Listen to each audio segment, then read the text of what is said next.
មួយរដូវវស្សាកន្លងទៅនេះយើងបានចេញដំណើរទាំងឡានទាំងម៉ូតូជាច្រើនទ្រីបតាមយកបានជាតម្រាយផ្លូវមួយជុំភ្នំអូរ៉ាល់យកមកចែកជូនបងប្អូនដើម្បីបន្តចែកចាយក្នុងគោលបំណងលើកស្ទួយទេសចរក្នុងស្រុកនិងរួមចំណែកថែរក្សាធនធានធម្មជាតិរបស់កម្ពុជាយើង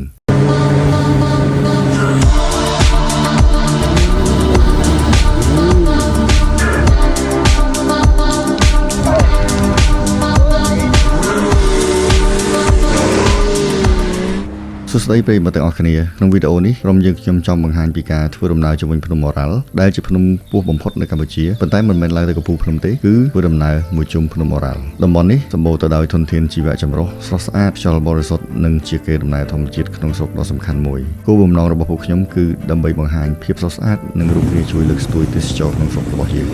ភ្នំដែលពួកខ្ញុំជ្រើសរើសយកមកធ្វើដំណើរនេះគឺមួយជុំភ្នំអូរ៉ាល់យើងចាប់ផ្ដើមពីខាងត្បូងភ្នំអូរ៉ាល់ទៅសៀទៅខាងកើតបើមើលលើផែនទីគឺផ្នែកខាងក្រោមធ្វើដំណើរទៅខាងស្ដាំស្ថានភាពផ្លូវមានលក្ខណៈងាយស្រួលជាប្រភេទផ្លូវព្រោះក្រហមតាមចំការអំពៅក្នុងភូមិសាស្ត្រខេត្តកំពង់ស្ពឺមកដល់បែកខាងកើតភ្នំជាប្រភេទផ្លូវភក់សាច់ផ្លូវប្រភេទនេះគឺស័ក្តិសមសម្រាប់ឡាន overland ម៉ូតូខ្នាតតូចមធ្យមហើយនៅតំបន់នេះដែរសម្បូរទៅដោយរមណីយដ្ឋានទឹកធ្លាក់ជាច្រើនកន្លែងដូចជាទឹកធ្លាក់ជ្រាវទឹកធ្លាក់អន្លង់ស្វាយទឹកធ្លាក់ថ្មក្រាលទឹកធ្លាក់រលៀមគុយឬយើងហៅថាផ្ទះយាយតាទឹកធ្លាក់ស្រែអំពិលទាំងនេះស្ថិតនៅក្នុងភូមិសាស្ត្រខេត្តកំពង់ឆ្នាំងបន្ទាប់ពីលេងភក់ខ្សាច់និងឧបសគ្គមួយចំនួនយើងមកដល់បែកខាងជើងនៃភ្នំអូរ៉ាល់ស្ថិតនៅក្នុងទឹកដីខេត្តពោធិ៍សាត់នៅតំបន់នេះសម្បូរទៅដោយព្រៃក្រាស់ផ្លូវភក់ថ្មនិងអាកាសធាតុត្រជាក់បើបងប្អូនមកដល់តំបន់នេះកុំភ្លេចចូលលេងរមណីយដ្ឋានច្រកល្អៀងមានទឹកជ្រោះនិងចំការកាហ្វេហើយកុំភ្លេចឈប់ថតរូបនៅទឹកជ្រោះដំណាក់ត្រយឹងស្ថិតនៅក្នុងចន្លោះភ្នំអ្នកតាក្រហមកនិងភ្នំអូរ៉ាល់បើចូលចិត្តឡើងភ្នំបងប្អូនអាចឡើងលេងភ្នំអ្នកតាក្រហមក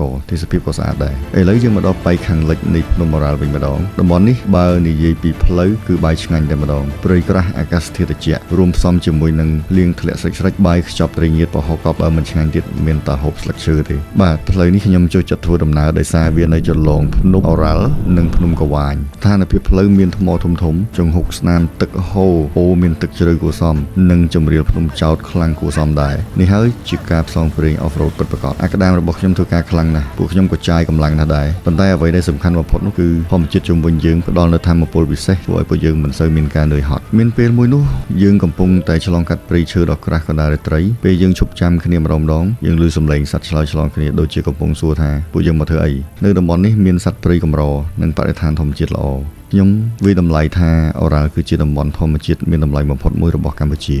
យើងក៏ឆ្លងកាត់ភូមិនៅជិតភ្នំផងដែរប្រជាជននៅទីនេះសាមញ្ញស្រឡាញ់ធម្មជាតិនិងរកស៊ីអាស្រ័យផលទៅលើព្រៃភ្នំពួកគេថែរក្សាដីដូនតានិងរស់នៅជាមួយធម្មជាតិពេលយើងមកដល់ភូមិគាត់យើងដូចជាកំពុងឧបត្ថម្ភសហគមន៍និងជីវភាពរបស់ពួកគាត់ផងដែរពួកខ្ញុំធ្វើដំណើរមកដល់ប៉ៃខាងត្បូងវិញគឺជិតមួយជុំទេសភាពថ្ងៃរះនៅតំបន់នេះស្អាតណាស់វាក៏រំលឹកឲ្យយើងដឹងថាធម្មជាតិគឺអស្ចារ្យប៉ុន្តែមិនរឹងមាំទេបើសិនជាយើងមិនថែរក្សាពេលនេះក្មេងជំនាន់ក្រោយអាចមិនឃើញទេសភាពស្រស់ស្អាតទាំងនេះទៀតទេ